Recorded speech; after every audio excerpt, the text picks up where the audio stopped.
nos fala alguns detalhes e um alerta para a volta de Cristo Jesus. Apesar que quando a gente lê Mateus 25, Lucas 21, 1 Tessalonicenses 4, 1 Coríntios 15 e outros textos da palavra do Senhor falando sobre a volta, né? Os evangelhos, enfim.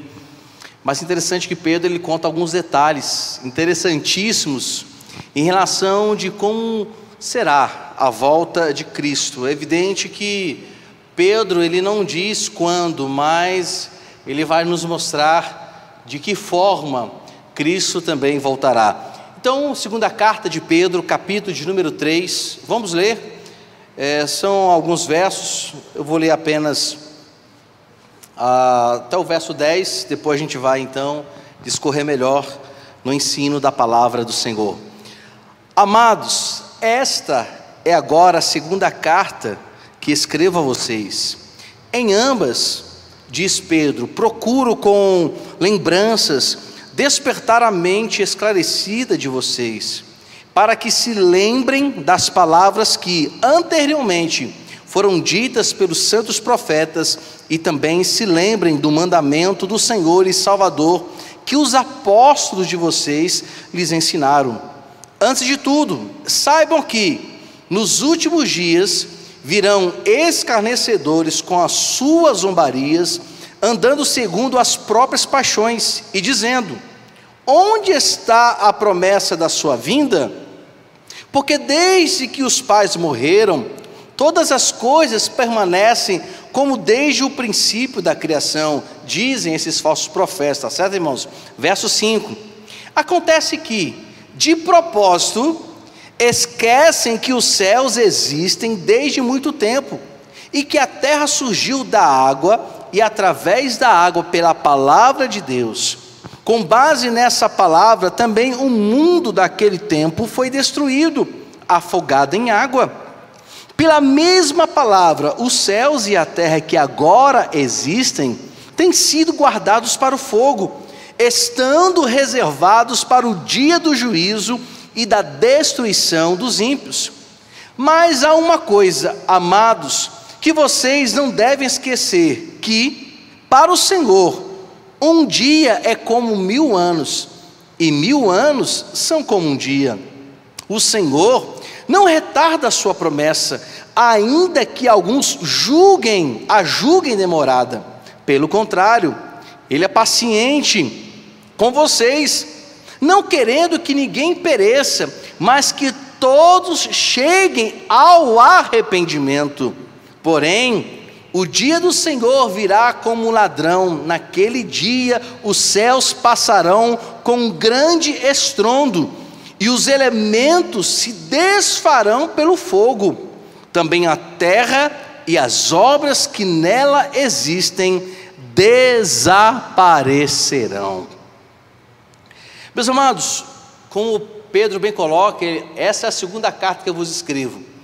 Apesar que o público que ele escreve aqui não é um público de pessoas que ainda não foram alcançadas pelo Evangelho.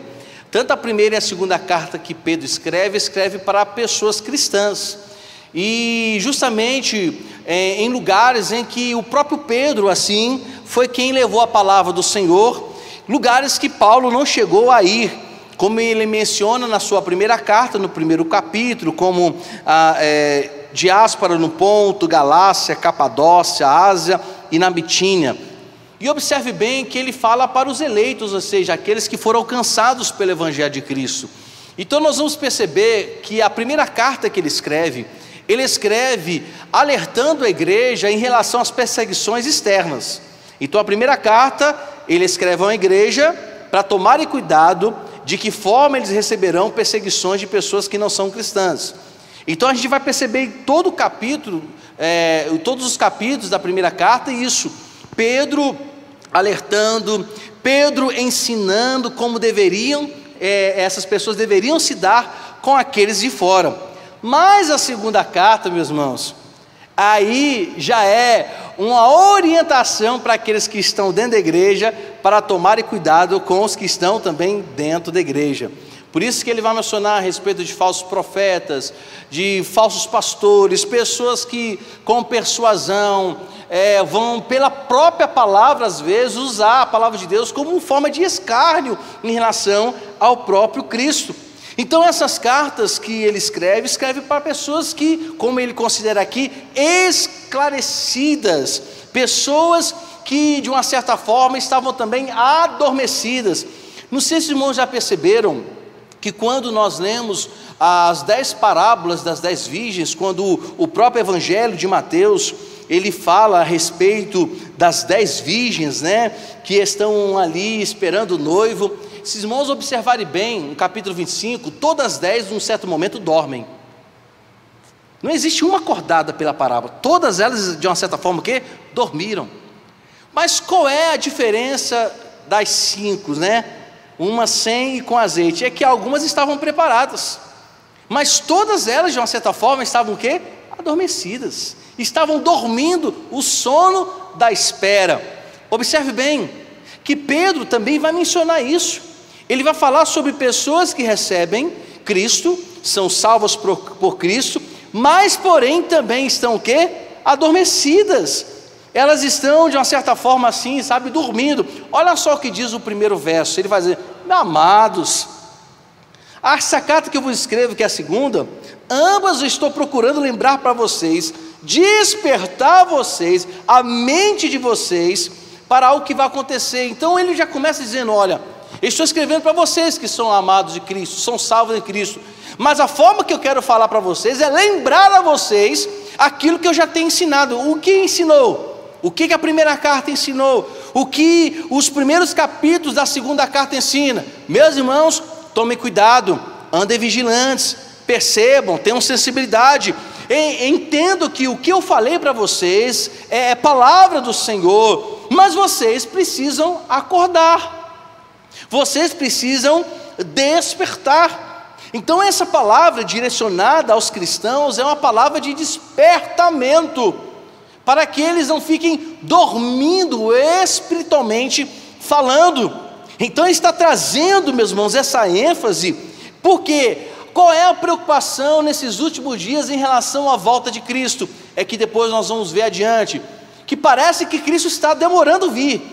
E quando a gente percebe, meus irmãos, quando alguma coisa demora a vir, ou quando a viagem é muito longa, ou quando de repente nós estamos aguardando alguém e a viagem demora, seja de noite, de dia, se a gente está ali parado, logo vem o quê? O descanso, logo vem aqui o desejo de dormir. E é isso que está acontecendo com a igreja está com grande expectativa da volta de Cristo, mas parece que não chega a volta de Cristo, parece que Ele não está vindo. A verdade é, meus irmãos, desde quando Cristo, Atos capítulo 1, foi assunto aos céus, Ele já está voltando. Mas a gente para e pensa assim: mas o pastor, já se passaram mais de 2000 anos que Jesus falou isso. Mas perceba uma coisa, meus irmãos, é justamente esse alerta que o próprio Jesus Cristo também, quando fala sobre a sua vinda, fala sobre as questões dos últimos dias, fala sobre tudo que está acontecendo. A ideia aqui, evidentemente, não é mencionar os homens, como existe uma matéria de soteriologia, que muitos seminaristas aprendem, muitos irmãos também que gostam de estudar, em relação a essa escatologia, melhor dizendo, a essa vinda do Senhor Jesus Cristo, quando ela se dará, quando ela vai acontecer. Aí surgem as matérias sistemáticas, tribulacionistas e milenistas. Aí tem lá os tribulacionistas, como alguns são, que Jesus vai voltar antes da grande tribulação, que quando interpretam Mateus 25, Lucas 21 e outros textos, não, está dizendo que a igreja não vai passar pela grande tribulação, mas a igreja precisa estar aí apercebida. Alguns, como creem que é mesotribulacionista, que Jesus vai vir durante os 7 anos que o profeta Daniel fala, que serão 7 anos de grande tribulação. Jesus vai vir no meio, antes do anticristo revelar quem é. ou depois. A grande questão que Jesus Cristo está ensinando não é dizer o tempo, quando, mas que as pessoas fiquem espertas, fiquem atentas, fiquem acordadas. O ensino bíblico teológico é que a gente precisa esperar acordados, ou seja, vivos, perceptíveis a tudo que está acontecendo, para que no momento em que a trombeta soe, estejamos totalmente, completamente preparados para a sua vinda. E Pedro faz esse alerta no primeiro verso. Meus irmãos, eu estou querendo lembrar para vocês que Jesus está voltando, mas vocês precisam despertar a mente esclarecida de vocês. A ideia de esclarecida aqui são pessoas que foram alcançadas, tiveram a mudança na sua mente, tiveram a transformação pelo Espírito Santo, como Paulo menciona em Romanos capítulo de número 12. Então o pensamento de Pedro é que eles realmente aguardem, vivos, despertados, a volta de Jesus Cristo. Interessante que Paulo, também escrevendo a sua carta em 1 Coríntios capítulo 15, verso 19, ele vai dizer: meus irmãos, se a nossa esperança em Cristo se limita apenas a esta vida, somos as pessoas mais infelizes do mundo. Pedro também está tentando trazer a ideia de que essa espera é como Paulo escreveu, está em Cristo que nós esperamos, e não é na esperança de uma prosperidade apenas nessa vida, de um crescimento nessa vida, de estarmos totalmente voltados para este mundo, mas a nossa esperança precisa estar em Cristo, precisa estar nele, na sua volta e naquilo que ele preparou na eternidade.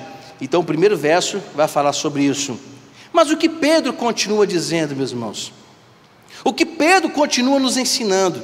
Ele vai dizer no verso de número 2, ele fala sobre que devemos despertar, nos lembrar, nós que temos uma mente transformada pelo Espírito Santo, observar e vivificar-nos. Verso 2 ele fala: por que eu estou lembrando vocês? Para que vocês se lembrem das palavras que anteriormente foram ditas pelos santos profetas, e também se lembrem do mandamento do Senhor e Salvador, que os apóstolos de vocês lhes ensinaram. O que Pedro está trazendo à memória? Se a gente olhar bem em Atos capítulo de número 2, dos versos 37 em diante, mais precisamente lá no final, também, os apóstolos estavam o quê? Falando para as pessoas, ensinando o quê? A palavra do Senhor. E diz que a igreja de Jesus Cristo perseveravam na doutrina dos apóstolos. Mas porque a doutrina era dos apóstolos? Não. Quando fala dos apóstolos, foi dado a eles o ensinamento que Cristo os deixou, para que eles pudessem reproduzir, falar, verbalizar. E Pedro está dizendo: vocês lembram que os profetas, trazendo agora o Antigo Testamento para aquele momento da igreja, vocês lembram que os profetas falavam? Vocês lembram que eles profetizavam? Então ele está mencionando agora, fazendo alusão ao Antigo Testamento. Vocês precisam se lembrar o que os profetas falavam, Antigo Testamento. Mas agora vocês precisam entender o que agora também eu vos falo, por aquilo que Jesus Cristo deixou, Novo Testamento. Apesar que o Antigo Testamento aponta para Cristo, o Novo também aponta para Cristo. Mas Pedro está dizendo: todo o ensino que vocês têm recebido, não vem apenas de agora, desde a época que os profetas falavam, até no momento agora, que a partir de Cristo, quando ele fala, quando ele ensina, e os apóstolos continuam falando, vocês precisam se lembrar de todas essas palavras.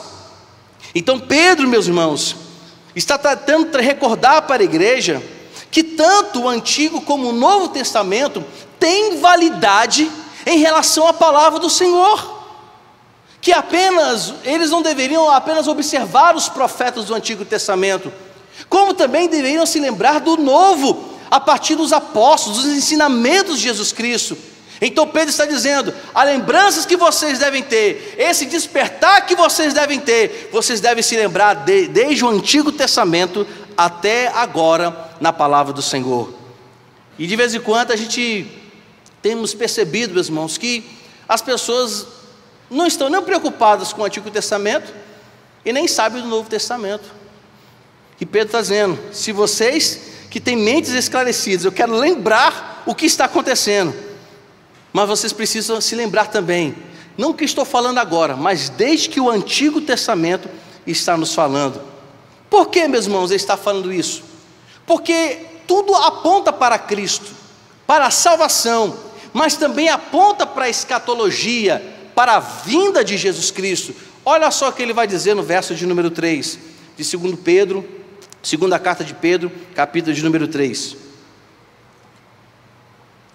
Antes de tudo, saibam que nos últimos dias virão escarnecedores com suas zombarias, andando segundo as suas próprias paixões. Interessante, meus amados, é que Paulo também deu ênfase a isso quando escreve a primeira a Timóteo. Ele também dá ênfase que nos últimos dias virão pessoas que seriam escarnecedoras, amantes de si mesmas, pessoas que teriam mais o prazer, o desejo de ser amigo do mundo do que ser amigo de Deus. Paulo também vai mencionar que nesses últimos dias muitos apostatariam da fé. E observe bem, Pedro agora está lembrando para a igreja que não foi alcançado por Paulo, mas foi alcançado por ele. Observe o que o Espírito Santo de Deus faz, meus irmãos, e como o Espírito Santo tanto iluminou Paulo para falar e levar a mensagem para igrejas que Pedro não foi, como o Espírito Santo está usando Pedro, praticamente, né, não diga assim nas mesmas palavras, mas o mesmo sentido, alertando a todos que nos últimos dias surgiriam pessoas que escarneceriam, zombariam e andariam segundo as suas próprias paixões. E isso, meus irmãos, é o que temos visto hoje. Não é isso que a gente tem visto hoje? Pessoas zombando do nome de Deus, faz aí passeatas, e apesar que nós não adoramos objetos, né, nem matéria, nós não adoramos objetos de gesso, nem de ferro, mas a questão não é o sentido de usar elementos, principalmente como a gente tem visto, elementos que a Igreja Católica utiliza como referência dos seus santos, mas a questão não está, meus irmãos, no objeto, porque Salmo 115 fala que os santos que são feitos de gesso, de madeira, de ouro, têm bocas mas não falam, têm ouvidos mas não ouvem, têm bocas mas não falam, têm pés mas não andam, têm mãos mas não apalpam, não podem fazer nada, é um objeto sem vida. Mas a questão está na ousadia de muitas vezes utilizar a própria pessoa de Cristo como um ato de zombaria. E isso é uma realidade nos dias de hoje. Eu estava lendo, meus irmãos, também Isaías 55, 56, 57, principalmente Isaías 57, quando fala sobre o próprio povo de Deus que está no meio, né, ali, sendo restaurado por Deus, e o profeta usa, olha, tem gente no meio de vocês que mostra a língua, zombam, escarnecem. Então a gente percebe que o escarnecimento, a zombaria não é a realidade do dia de hoje, mas hoje parece que está assim mais forte, parece que as pessoas têm um desejo ainda mais de defender o ilógico, para eles zombar, menosprezar, até mesmo porque não considerar Jesus se tornou algo normal. E isso Pedro tem dito através da sua santa palavra, a palavra de Deus, mas dizendo, aos dias de hoje, vão surgir pessoas que vão escarnecer, pessoas que vão zombar, e sabe o que é o pior de tudo, meus irmãos? É quando também nós percebemos, dentro do povo de Deus, pessoas que zombam as coisas de Deus também, fazem piadas com línguas estranhas, é o que mais a gente tem visto aí, comediantes fazendo piadas, zombando das coisas de Deus. E o que temos visto também nas mídias sociais, são pessoas se utilizando dos dons espirituais para fazer meninice. Fazem lá, a igreja não parece ser uma igreja. Tem um canal, além da Porta dos Fundos, né, que é um canal completamente dirigido a escarnecer em relação a Cristo. E pior que tem cristão que segue, eu não sigo, meus irmãos, porque não deve embora para essas coisas não. Mas tem um casal, principalmente no Instagram, que ficam zombando. É evidente que a comédia que eles fazem em relação a algumas igrejas neopentecostais, que vendem lenço, né, que vendem água ungida, lenço ungido, que, não sei, né, pega o paletó ungido e vende, sei lá, se utilizam de objetos para vender, para ter dinheiro. Na época da Covid, gente vendendo feijão ungido, álcool ungido, 70% mais a unção de Cristo, né? Escarnecendo dessas pessoas, mas se utilizam de situações, de ações que são bíblicas,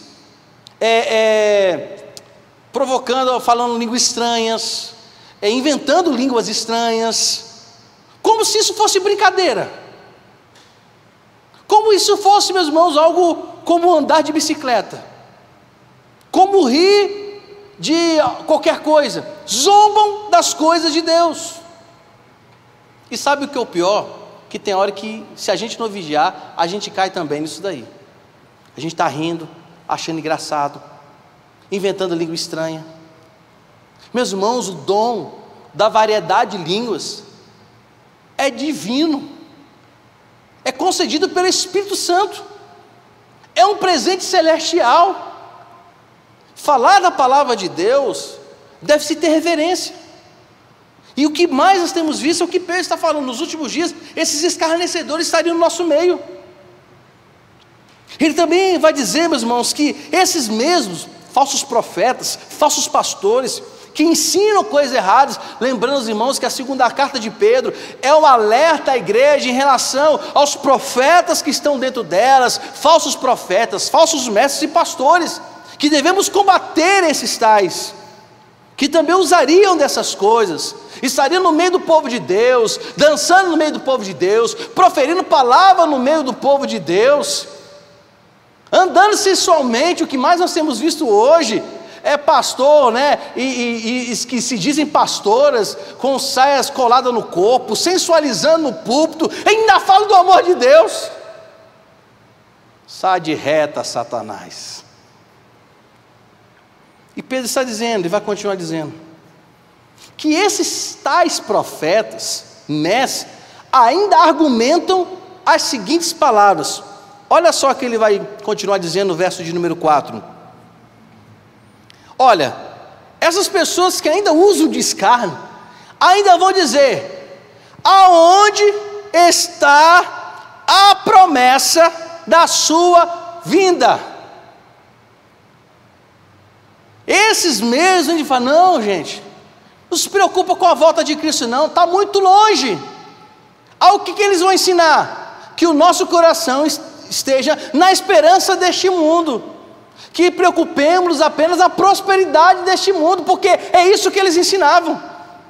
Não, você pode conquistar tudo agora, não se preocupe que o dia que Jesus vai voltar não, porque cadê a promessa? Cadê que ele não volta? É mais ou menos isso que eles estavam ensinando para as igrejas. E ainda continua dizendo: olha, tudo está normal, tudo permanece da mesma forma, nada mudou. Nada aconteceu desde o dia que Jesus falou que ia voltar. Nada aconteceu, meu. E é isso que o mundo quer que a gente perceba, ou que abracemos, que nada mudou, tudo está igual. Olha, nada vai mudar, Jesus Cristo não vai voltar não, está demorando, meus irmãos. Isso tudo vai acontecer, mas ele está demorando. Isso que eles estavam ensinando. Todas as coisas permanecem da mesma forma. Mas preste atenção, olha a forma como Pedro combate essas pessoas que estavam arrancando a esperança do coração daqueles que estavam aguardando e que estão aguardando Jesus Cristo. Talvez nós em alguns momentos, ou você que está em casa, podemos dizer: Jesus Cristo está demorando. Olha, tudo está acontecendo, mas são princípios, o final do mundo está chegando aí, mas ninguém tem esperança da volta de Cristo. E ninguém está se preparando como deveria para a volta de Cristo, porque se estivesse preparando, teríamos mais uma nação realmente aos pés de Jesus Cristo, santa, mas estão aceitando coisas erradas. Então tem muito crente que não está esperando a volta de Jesus Cristo, porque continua adulterando, continua mutindo, continua fornicando, continua aceitando as práticas que são contra a palavra de Deus, continua aceitando ideologia de gênero, continua aceitando tudo que a Bíblia condena. Então não está esperando a volta de Jesus não, está esperando não. Porque se estivesse esperando, colocaria a sua vida no altar. Aí Pedro, cheio do Espírito Santo, iluminado, ele vai dar uma resposta, meu irmão, como a gente diz o termo, bem na lata. Sabe aquela resposta direta, aquele tapão? Olha só, que Pedro responde para essas pessoas que estavam tirando toda a esperança do coração daqueles que estavam aguardando, ou que estão aguardando a volta de Jesus Cristo. Olha a percepção que Pedro tem, o discernimento espiritual que é dada. Verso de número 5, Pedro vai responder: acontece que, de propósito, essas pessoas, esses falsos profetas, falsos pastores, eles de propósito esquecem que os céus existem desde muito tempo e que a terra surgiu da água e através da água pela palavra de Deus. Presta atenção, Pedro está citando Gênesis 1. Pedro está lembrando a essas pessoas que o mundo existe há muito tempo, que foi criado por Deus. Gênesis capítulo 1, verso 1, no princípio criou Deus os céus e a terra era sem forma e vazia, havia trevas sobre a face do abismo, e o Espírito se movia sobre as águas. Pensa, esse povo está esquecendo do que eles aprenderam, que a terra existe. Pedro está combatendo, já começa a combater. Por que Pedro começa a combater? Porque ele vai trazer à memória que este mundo que foi criado por Deus, que foi feito pela poderosa palavra do Senhor, que tudo era terra, tudo era água, né? Porque o Espírito parava sobre as águas, ou seja, o planeta Terra tinha águas. A terra seca ainda não existia porque estava submergida na água. Aí o que Pedro vai dizer, verso de número 6, com base nessa palavra, também o mundo daquele que foi tempo foi destruído, afogado em água. Pedro sai de Gênesis 1 e agora vai lá para Gênesis 6 e 7. Vocês esquecem que pela palavra do Senhor tudo existiu, foi criado. Esquecem também que a terra que tinha água, que foi feita pela palavra do Senhor, e pela palavra do Senhor também surgiu terra seca, e foi separado a água de terra seca, porque tem terra molhada debaixo da água, né? E eles se esquecem que o mundo não estava a mesma coisa não. Não estava tudo igual não. O mundo um dia foi destruído pelas águas, a qual Deus pela sua palavra criou. Observe o que ele está falando, meus irmãos. Pedro está dando ensino, usando a palavra para combater essas pessoas, dizendo, nada aconteceu, tudo está a mesma coisa. Nada mudou, mudou sim. Se pela palavra Deus deu ordem para que existisse água, pela mesma palavra Ele disse que destruiu a terra, e a terra foi afogada em água. Vamos ver essa comprovação? Gênesis capítulo 7, versos 1 a 4.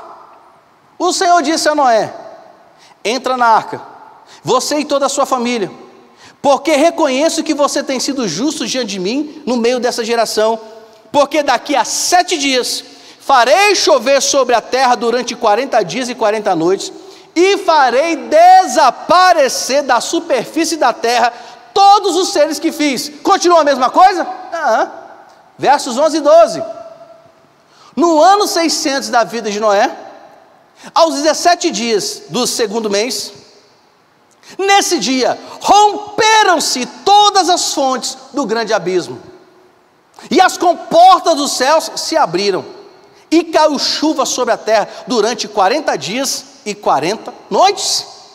Tudo se acabou em água. Então Pedro está desconstruindo um ensinamento errado. Está tudo igual, desde que tudo foi criado, nada mudou. Mudou sim. A terra veio, o universo veio pela palavra do Senhor. Pela palavra do Senhor, terra seca também surgiu, separou a água. E pela palavra do Senhor, que diz, vou destruir a terra, destruiu a terra com água. Mudou, meus irmãos, ou não mudou? Mudou. Presta atenção. Esse pensamento desses falsos mestres, falsos profetas, que estavam ensinando, estava dizendo, olha, acabou. Agora presta atenção, como Pedro vai aprofundar ainda o que vai acontecer nos últimos dias. Porque até então, meus irmãos, quando houve o dilúvio, O que realmente foi afetado aqui no planeta Terra? Os céus não foram afetados, mas toda a Terra foi o quê? Afetada. Os céus continuam intactos. O céu ainda é céu, a nuvem ainda é nuvem, vento ainda é vento, nada mudou. Mas preste atenção, o que Pedro está dizendo agora. É como, deixa eu parafrasear aqui. Ele diz o seguinte: antes, tudo foi criado pela palavra do Senhor. A água veio pela palavra do Senhor. Ele se utiliza do mesmo elemento que ele criou para destruir a terra. Entra Noé, entra os filhos, entrou lá, né, as noras, ok? Restante da humanidade destruída, a não ser os animais que estavam dentro da arca, ok, os irmãos conhecem essa história. Então a terra foi abalada, os montes foram abalados, as vegetações, os seres biológicos, os seres, tudo foi afetado, meus irmãos. Árvores, fauna, flora, planícies, montanhas, terra, placas tectônicas, tudo foi afetado, na esfera apenas da terra. Mas agora Pedro está dizendo que a segunda destruição, não apenas a terra será afetada, mas também os céus serão afetados. Olha só o que diz no verso de número 7. Pela mesma palavra, os céus e a terra, que agora existem, têm sido guardados para o fogo, estando reservados para o dia do juízo e da destruição dos ímpios. Observem, Pedro agora assevera o juízo final. Ele está asseverando a destruição do mundo, a destruição, a calamidade universal. Então ele está mostrando que o dilúvio, perto daquilo que vai acontecer, é fichinha. O dilúvio, meu irmão, é besteira, no bom sentido.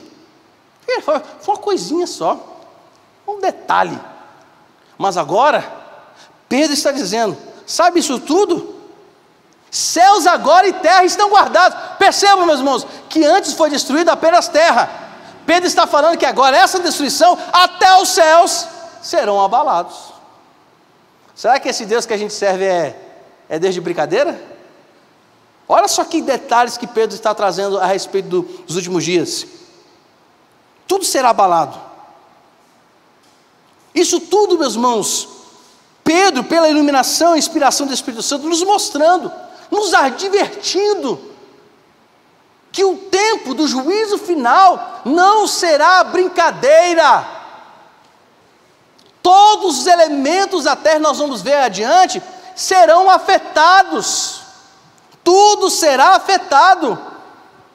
E tem gente que ainda está preocupada em tantas coisas e não se preocupa que um dia isso tudo vai acabar. E o pior de tudo isso, meus irmãos, é que muitos deles não querem confessar que Jesus Cristo é o Senhor. Aí Pedro continua a sua exortação.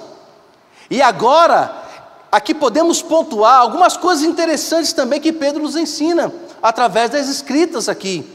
Olha só o que vai dizer no verso de número 8, porque os irmãos lembram que esses falsos profetas, falsos pastores estavam dizendo, não, cadê a volta dele? Ele não vai voltar não, está demorando demais, olha, quantas pessoas já morreram, e aí estamos ainda aí, estão com a síndrome de Zeca Pagodinho, deixa a vida me levar, vida leva eu, está nem aí.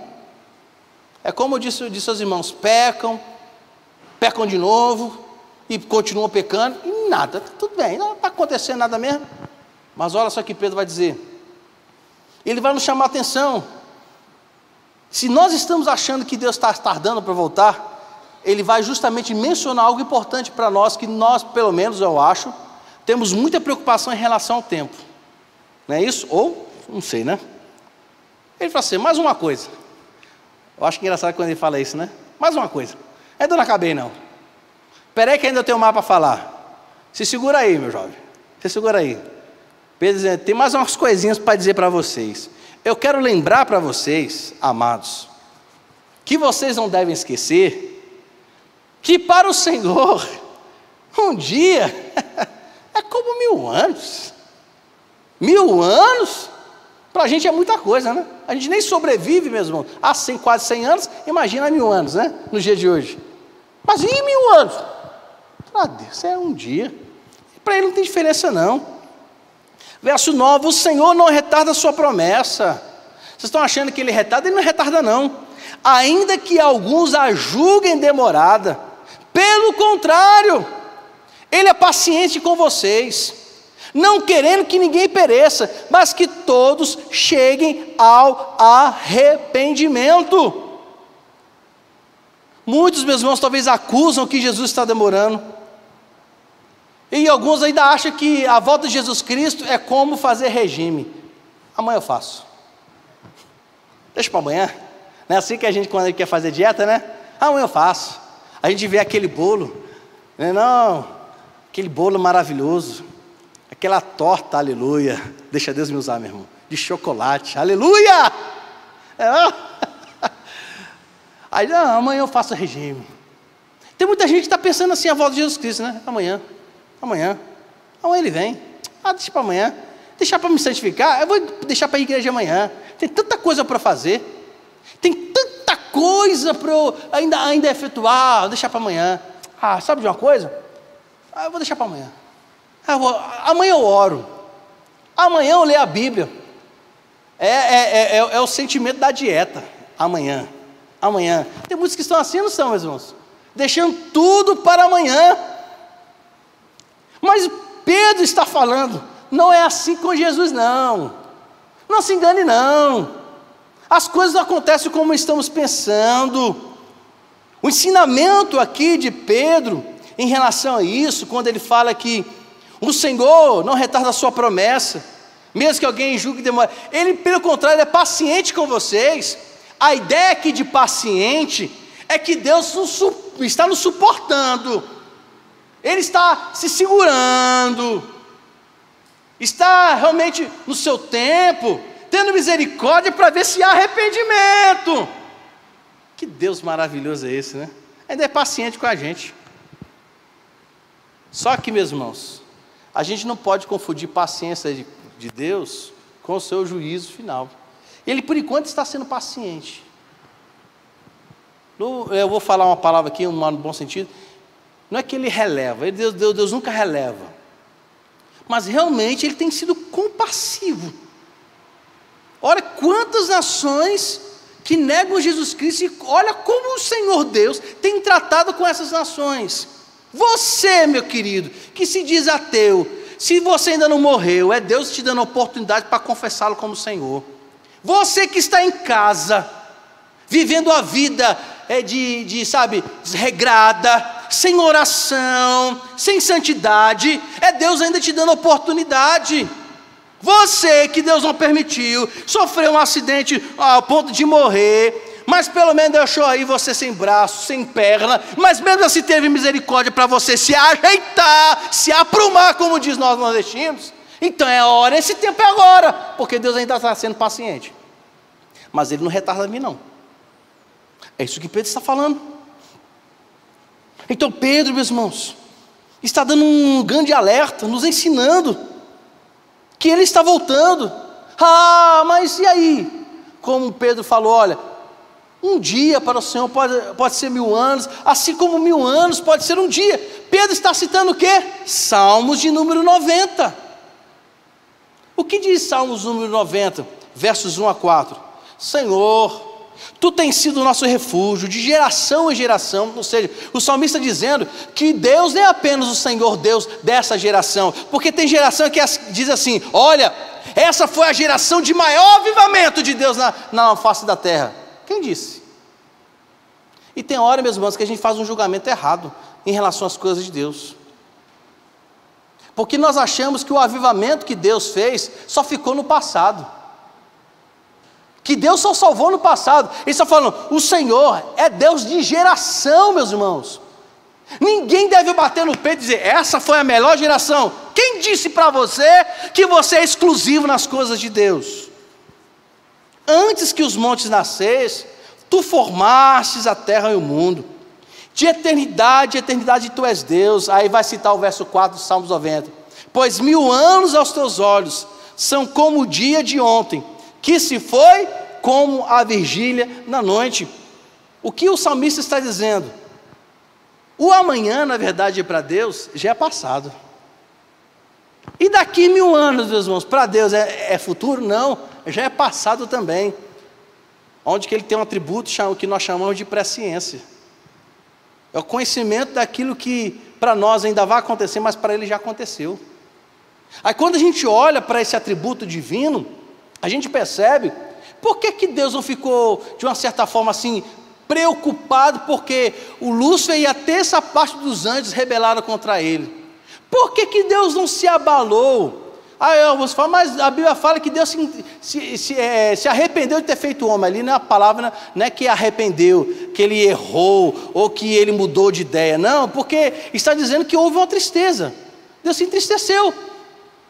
Você acha que Deus foi pego de surpresa quando Adão e Eva pecaram? Vocês acham que Deus foi pego de surpresa quando Caim matou Abel? Você acha que Deus ficou surpreso, meus irmãos? Não fica não, meu queridão. Para nós é surpresa. Alguém querido que nós temos como exemplo, cair, nos humilhar e nos trair. Mas para Deus nada é surpresa. Por isso que Pedro, citando o Salmo, fala, para Deus um dia é 1000, 1000 é um dia. Ele é o dono do tempo. Ele não tem preocupação com isso. Deus não tem preocupação com data. Deus não fica preocupado planejando o dia de amanhã, o que vai acontecer, antecipando alguns imprevistos. Porque para Deus não existe imprevisto. Para nós sim. Então Pedro está dizendo, olha, Deus é Senhor do tempo. Deus é o Senhor de toda geração. Então Pedro está dizendo, então o dia que Ele mandar o seu Filho Jesus Cristo para voltar, Ele não está atrasando, porque Ele sabe a hora exata, o momento certo. Agora, qual é o alerta para nós? Mas nós não sabemos, porque para nós o tempo, ele pode ser previsível? Não, para nós é previsível, não, é imprevisível. Existe uma previsão, a gente acha que pode, mas tudo pode mudar. Inverno pode ser verão, verão pode ser inverno, outono pode ser primavera, primavera pode ser outono. Pedro está nos ensinando que Deus é o dono das gerações, é o dono do tempo, é o Senhor do tempo. Quem deve se preocupar em ter uma vida santa para agradar ao Senhor somos nós. Interessante que Abacuque, falando em relação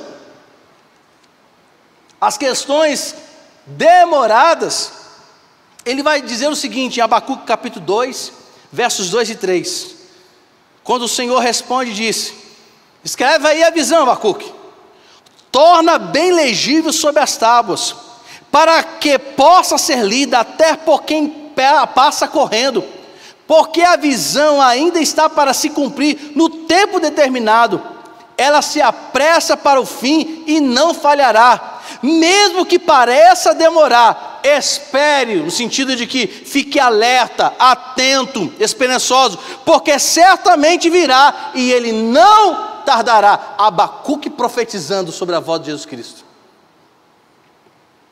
Segundo ensino que podemos extrair de Pedro, primeiro que ele é dono do tempo, então a gente tem que colocar a nossa vida em prumo, porque para Deus o tempo não é problema, mas para nós o tempo é problema. Para Deus não tem problema com questões de previsão, Ele sabe de tudo, mas nós precisamos nos preocupar. Ele vai dizer também, que além de Deus ser o dono do tempo, Jesus Cristo virá de forma repentina. Olha só o que diz o verso de número 10, porém, o dia do Senhor virá como ladrão, naquele dia, os céus passarão, com grande estrondo. Olha os detalhes que Pedro começa a mencionar. Esse dia o céu haverá um estrondo, um barulho. Olha só que coisa interessante. Os elementos se desfarão pelo fogo. Todos os elementos. Pensa aí. Você que é bom em química. Tabela periódica. Eu não sei se vocês decoraram já a tabela periódica. Mas eu eu decorei alguma. Mas vamos pensar nos elementos mais comuns: água, vento, né? A terra, o céu, tudo será desfeito pelo fogo, se desfarão pelo fogo. Também a terra e as obras que nela existem desaparecerão. O fogo vai queimar tudo, não vai sobrar nada na terra. Percebam, eu quero ser enfático aqui: o dilúvio afetou somente a terra, o fogo vai afetar também os céus. Aqui alguns estudiosos, meus irmãos, apesar que não é que seja questão complexa, mas alguns estudiosos comentaristas colocam que isso aqui, a questão do fogo, pode ser até elementos de fora, seres celestiais, enfim. Eu não vou entrar nessa questão porque realmente é uma interpretação muito profunda. Mas Pedro está dizendo que tudo será, terra e céu, serão afetados pelo fogo que Deus vai enviar. Então Pedro, nessa volta de Jesus Cristo, que tudo será de forma repentina, está dizendo que o Senhor virá como um ladrão na noite. E a gente não pode esquecer o que Paulo também escreve em 1 Coríntios 15, 52, que fala que no momento de abrir e fechar de olhos, o Senhor vai voltar. Quando o Senhor Jesus Cristo, Mateus capítulo 24, mas dizendo, quando fala que assim como o relâmpago que sai do Oriente, se mostra o Ocidente, assim será a vinda do Filho do Homem. Lá no verso de número 36, se não me falha a memória, a palavra do Senhor diz que a respeito daquele dia, da última hora, que ninguém sabe, nem os anjos, nem o Filho do Homem sabe o dia da volta. Ou seja, a volta de Jesus Cristo vai pegar muito, ou melhor dizendo, toda a humanidade assim, de surpresa.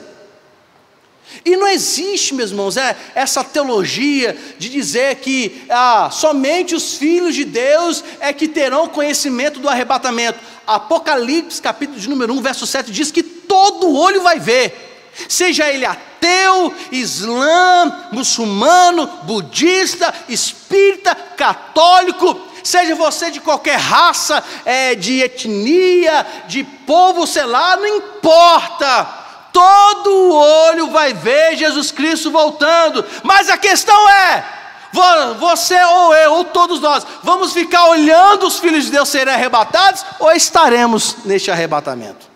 A grande questão está aí, que todo olho vai ver, vai. Agora, ou a gente está subindo, ou está olhando subir.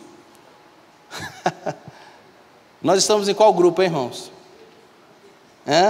Pastor Moisésão, e aí? Vamos subir, né? Mas um dia ele vai voltar.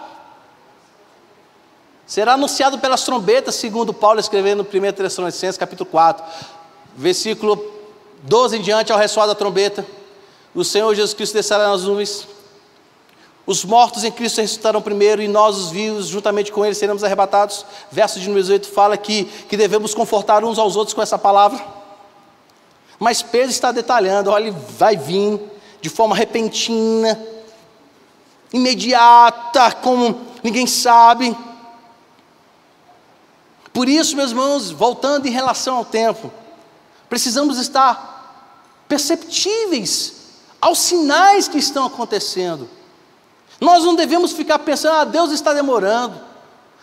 1000 anos, já se passaram mais de 2000 anos que Ele prometeu a volta.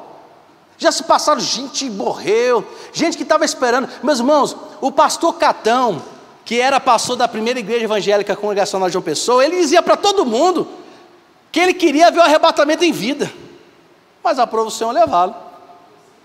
Mas a verdade é que todos que serão arrebatados estarão com vida.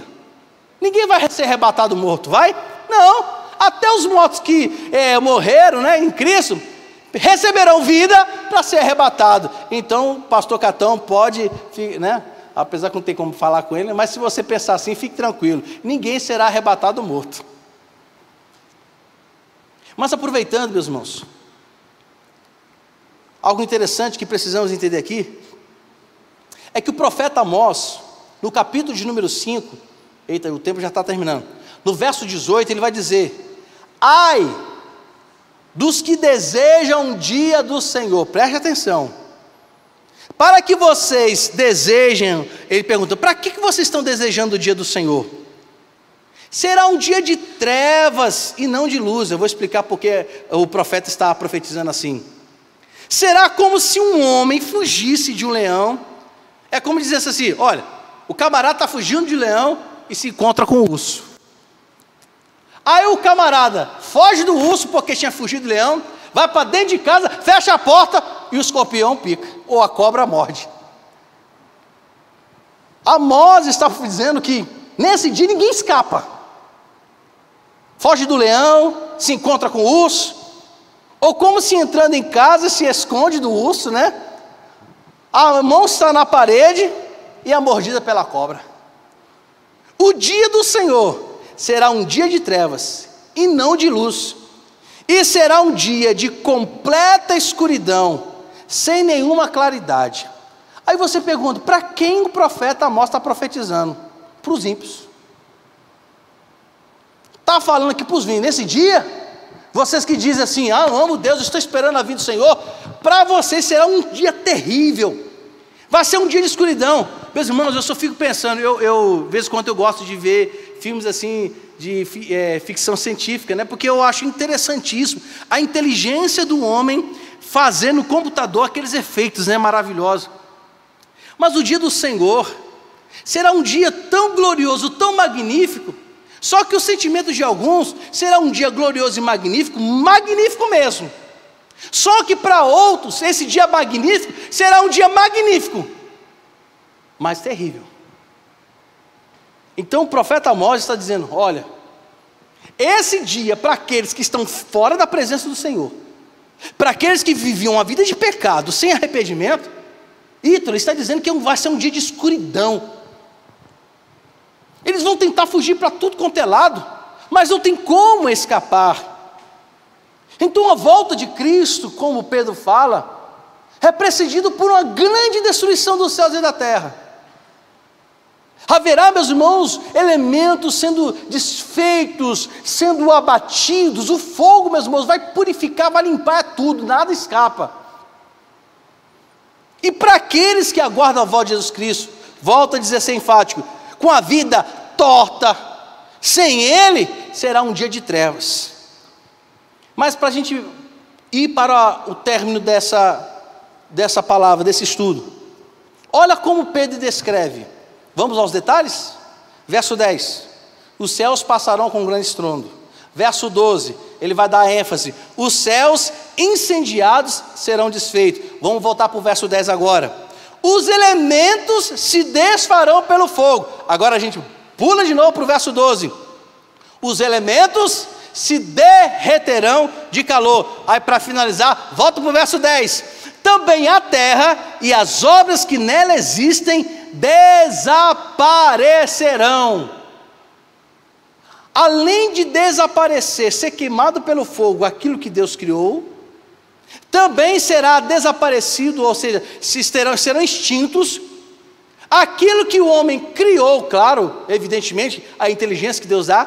Aí, meus irmãos, prédio de Dubai vai acabar, piscina, praia de Porto de Galinhas vai acabar, Sambódromo vai acabar, Parque do Povo vai acabar,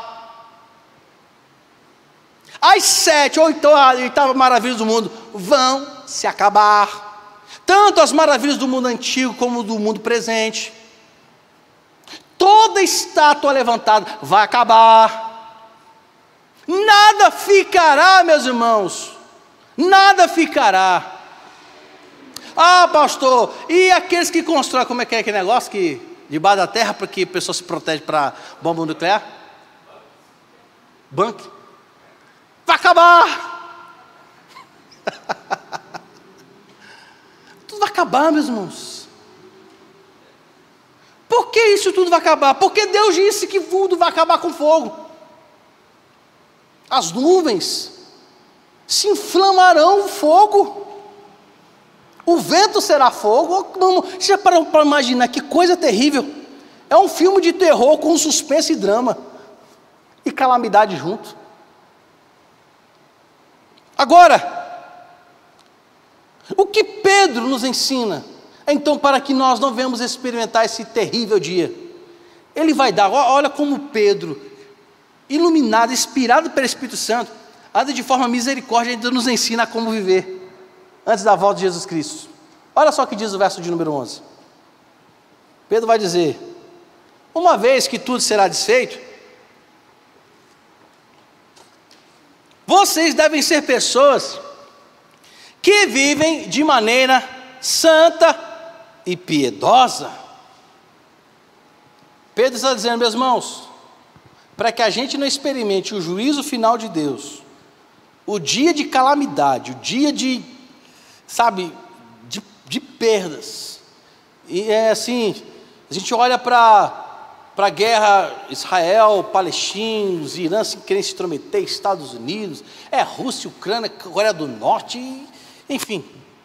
Isso daí, meu irmão, é nada. Você acha que bomba atômica é o problema aqui? Não é não, meu irmão. Vai ser. Mas Pedro está dizendo, olha, para que a gente não experimente essas sessões, nós devemos viver uma vida santa e piedosa. Devemos buscar a Deus como deve ser feito. A Bíblia está aqui para nos instruir, meus irmãos. Tudo o que necessitamos para saber como Deus nos quer e que maneira quer que vivamos está aqui, ó. Olha que Deus misericordioso, nos deixou escrito o ensinamento para a vida eterna. Ele primeiro vai dizer, vivam uma vida de santidade.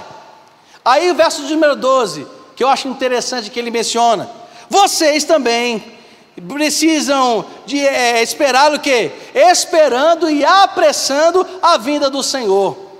A ideia de espera aqui é justamente com paciência, com a vida nele, sem ansiedade, sem ociosidade, vivendo a vida para ele, aguardando com esperança nele. Aí você pergunta, mas como alguém como nós, com natureza pecaminosa, podemos apressar a volta de Jesus Cristo?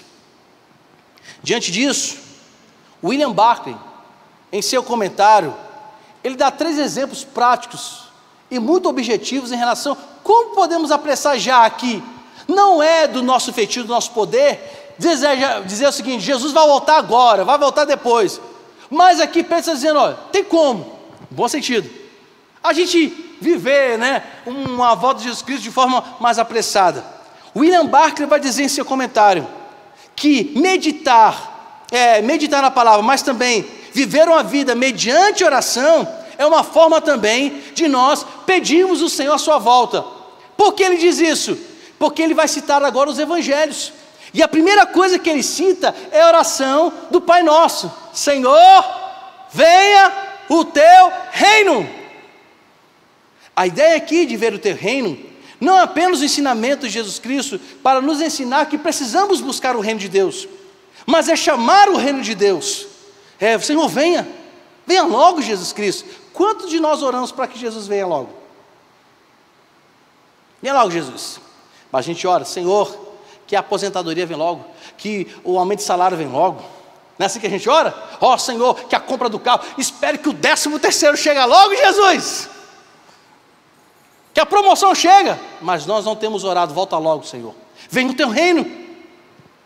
A segunda coisa que ele expressa em relação especificamente a esse texto que Pedro fala sobre apressar, ele diz que existe uma segunda ação que podemos então, também baseado no Novo Testamento, que é através da pregação, quando ele cita Mateus 24:14, que diz, e será pregado este evangelho do reino por todo o mundo, para testemunho a todas as nações, então virá o fim. É uma forma que ele coloca. E por fim, ele coloca também que uma das maneiras é viver uma vida de arrependimento e obediência. Então ele vai dizer que é importante nós entendermos que viver uma vida de arrependimento e obediência é necessário, para que não apenas nessa expectativa da volta dele, aguardarmos firmes a sua volta, mas também dizer, Senhor, venha logo. E ele cita um texto que os rabinos israelenses costumavam dizer, que eles tinham um ditado dizendo, são os pecados do povo os que impedem a vinda do Messias, porque Porque a ideia aqui é que o Senhor, pela sua palavra, quer que os seus filhos recebam a palavra, se arrependam do seu mal e voltem para Jesus Cristo. Por isso que eu oro, meus irmãos, não apenas por uma questão de estigmatismo ou sei lá o quê. Eu oro para que essa igreja fique lotada quê? De gente salva, que o Senhor acrescente os salvos dele na igreja e em toda parte do mundo. Ele vai dizer que é importante isso.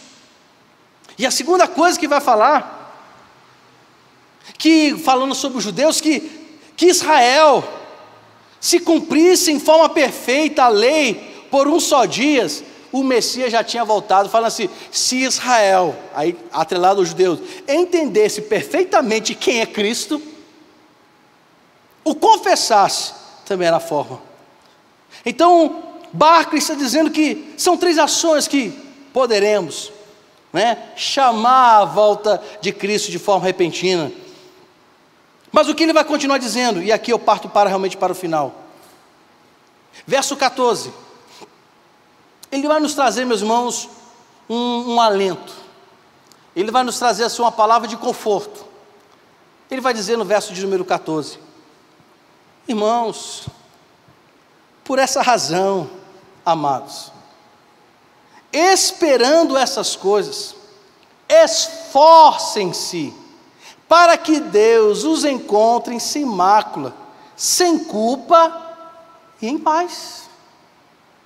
A palavra de Pedro, irmãos, que quando Jesus voltar, nos encontre realmente sem manchas. É claro que ainda temos essa natureza contra Deus e precisamos lutar contra ela, que é só Jesus para nos dar força, porque em nós mesmos não temos o poder de vencer o poder da carne, assim como Paulo menciona em Gálatas 5, mas pelo poder do nome de Jesus Cristo, pelo amor, pelo sangue de Cristo Jesus que nos purifica, podemos resistir aos pecados e resistir também à nossa carne. Vivam a vida sem paz, com paz, vivam a vida sem culpa, vivam uma vida esperançosa nele. Mas olha só, volta o verso de número 13, o que ele vai dizer: nós porém, segundo a promessa de Deus, o que devemos esperar? Novos céus e nova terra, nos quais habita a justiça. Pedro está falando: olha, se devemos esperar alguma coisa, não é nesse mundo não. O que devemos esperar é aquilo que está reservado para nós. Apocalipse capítulo de número 21. Pastorzão até um dia pregou o que é novos céus e nova terra, né? Isso deve ser a nossa expectativa, meus irmãos. Os falsos mestres, os falsos profetas, eles ensinam a igreja a esperar as coisas deste mundo: prosperidade, vida. Olha o que acontece com o povo de Deus. Êxodo capítulo de número 1. A promessa que Deus tinha para Israel não era o Egito, era Canaã, não é assim? Só que olha o que acontece aqui. Diz em Êxodo capítulo 1, que o povo de Israel prospera na terra do Egito. Você fala: poxa vida, mas o povo estava tão bem, prosperando. Só que, meus irmãos, não era o desejo de Deus que eles prosperassem no Egito. Não era o desejo de Deus que eles fossem ricos no Egito. Deus tinha Canaã preparada com o melhor da terra. E é isso que precisamos entender hoje. Qual é a nossa Canaã? Novos céus e nova terra. E nessa Canaã, ninguém precisa trabalhar e se fadigar no trabalho. Nesse novos céus e nova terra, a gente vai ficar andando ansioso, preocupado do dia de amanhã, o que vai acontecer, se vamos pagar energia, até mesmo porque não necessita de energia lá. O próprio Jesus Cristo será a lâmpada, a luz que vai brilhar nesse novo céus e nova terra, meus irmãos. É por isso que João fala: eu vi o novo céus e nova terra. Esse céu, essa terra já se passou, o mar não existe, as tribulações, as provações não existem mais. Eu vi a cidade santa, a Jerusalém descia do céu, ela descia da parte de Deus, preparada, maravilhada. Neste lugar o Senhor enxuga os olhos toda lágrima, não há luto, não há dor, não há nada. João fala no capítulo 21, lá no versos 10 e 11, que ele é levado pelo Espírito a uma grande e elevada montanha, e ali o Senhor mostra a cidade, a nova Jerusalém, a cidade dos filhos de Deus que irão morar neste lugar maravilhoso. Este lugar deve ser o lugar que devemos desejar, meus irmãos. Não é o condomínio, não é casa nova, apesar que podemos obter esse mundo, mas o nosso lugar, nossa pátria, ela é celestial, e é para lá que eu quero ir, meus irmãos, e é para lá que você quer ir. E termino dizendo, se coloque de pé em nome de Jesus Cristo, que João fale que essa cidade, ela não precisa de sol, não precisa de lua, que dá claridade à noite. Ele fala que lá, a glória do próprio Deus ilumina tudo. Oh, meus irmãos, vamos nos atentar para o que temos aprendido, e que o Senhor nos ajude, e que tenha misericórdia de nós. Você pode fechar seus olhos, vamos orar. Senhor, para onde nós iremos, meu Pai? Só Tu tens as palavras de vida eterna.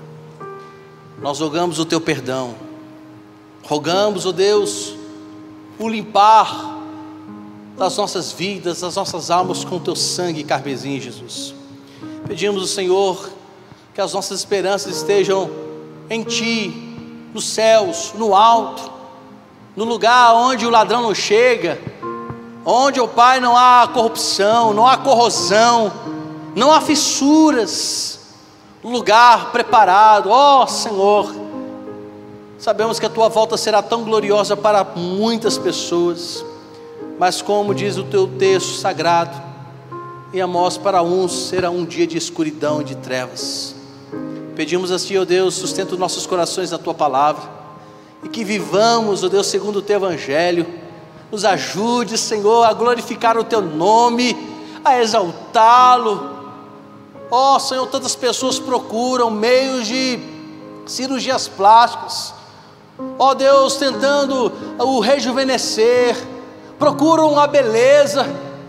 Ó Pai, queremos ser parecidos com Jesus Cristo, em atos, em vida, em graça. Porque adianta, Senhor, ter um rosto tão bonito, um corpo humanamente falando, num ideal da perfeição humana, sem Jesus, que um dia a morte chega, a terra corrói, mata, tudo, ó Pai, é dissipado, e o pior de tudo, no dia do grande juízo, é lançado no lago de fogo eterno.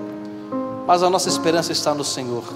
Dá-nos uma noite tranquila, um sono de paz, e a graça do nosso Senhor e Salvador Jesus Cristo, o amor de Deus, o nosso eterno Pai, e as doces consolações do Espírito Santo repouse sobre cada um de nós, porque Jesus Cristo há de voltar.